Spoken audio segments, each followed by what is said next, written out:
হঠাৎ করে দুইটা মাইয়া বাড়িতে এসে বলে ও নাকি বলে আমার ভাইয়ের বউ। আমার ভাইয়ের তো বিয়েই করেনি, বউ হইব কই থেকে? কারা বলতেছে এই কথা? এই যে মেয়ে দুইটা। এই আপু। জি ভাইয়া। আপনার ঠিকানা কোথা, আসছেন কোন জায়গা থেকে আপনি? আমি আসছি সাভার নবীনগর থেকে। এখানে বাসা হচ্ছে আমার স্থানীয় বাসা আমার সাভার নবীনগরে। হ্যাঁ, আমার ওখানে বাদাম বিক্রি করতো। বাদাম বিক্রি করতো? হ্যাঁ। এই যে এই ছেলে? এই ছেলে আপনার কি হয় ছেলে? আমার ছেলে। আপনার ছেলে? হ্যাঁ। আপনার ছেলে কি বাদাম বিক্রি করতো সাভার এই যে নবীনগরে ওখানে? আমার ছেলে তো মনে করেন বাদাম বিক্রি করে, অনেক জায়গায় বিক্রি করে, খালি সাবান নাকি অনেক এখন দাঁড়ান, এখন হচ্ছে ওই সময় কি আপনার সাথে কোনো প্রেম ভালোবাসা সম্পর্ক হয়েছে নাকি? হ্যাঁ, আমার সাথে প্রেম ভালোবাসা হয়েছে দেখি তো এখানে এসে আমাকে বিয়ে করছে আপনারে? হ্যাঁ, আমাকে বলছে বিয়ে করছে না, বিয়ে করব। বিয়ে করবে বলছে? হ্যাঁ, কাজী অফিসে আমারে দাঁড়ায় করে রাখছে, আমাকে বলছে তুমি এই জায়গায় থাকো, আমি আসতেছি। আমি এখানে আমার কথা শুনেন না, শুনে আদারে কথা কোনকে আপনারা মানুষের কিভাবে সম্মান করা লাগে এটা জানেন না? তারপর ও আমাকে বললো যে তুমি এখানে এসে দাঁড়ায় থাকো। তো আমি এই কাজী অফিসে দাঁড়ায় লইছি, সেই সকাল থেকে দাঁড়ায় লইছি, তার আসার কোনো খবর নাই।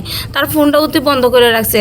তারপর আমি তার বাড়িতে আসলাম, আয়সা দেখি তাদের এই ব্যবহার মানে। আচ্ছা, বুঝতে পারছি। এই আপু, আপনি কি, আপনার কি সমস্যা? আমার সমস্যা ওই একই রকম, মানে আমি ফুল বিক্রি করতাম।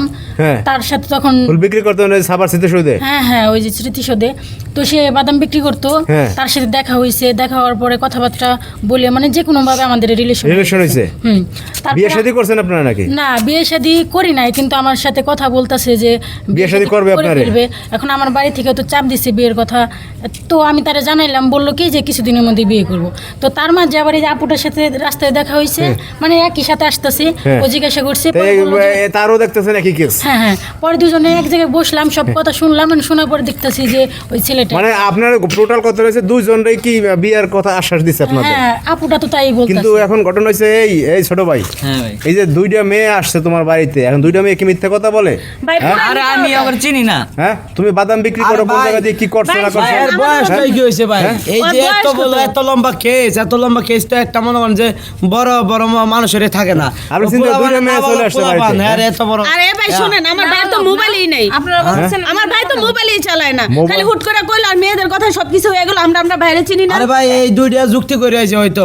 আরে কই না যে একটা কই ভাই টাকা খাওয়ার জন্য পাশাপাশি দুইটা যুক্তি করে। এই জায়গার নাম কি ভাই? নিজের বাড়ি করে আছে, আমরা বাড়ি করে আছে তো ভাই, এই জায়গাটার নাম দেখেন মহিলাকে গলাটা কি গলার কি আছে? কোনাবাড়ি গাজীপুর কোনাবাড়ি।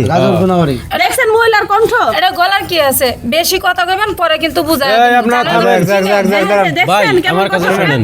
এই শুনেন কাকা, এই কি করবেন এখন? আপনার বাড়িতে আসছে, এই যে মানুষ জানাজানি হলে আপনার মান সম্মান থাকবে এগুলা? আমার মান সম্মান কি? আমার ছেলে কি এই মেয়ে কি বিয়ে করবো নাকি? আপনি কি দেখেন না? আপনারা তো বুঝেন এই ছেলে কি বিয়ার যোগ্য হইছে?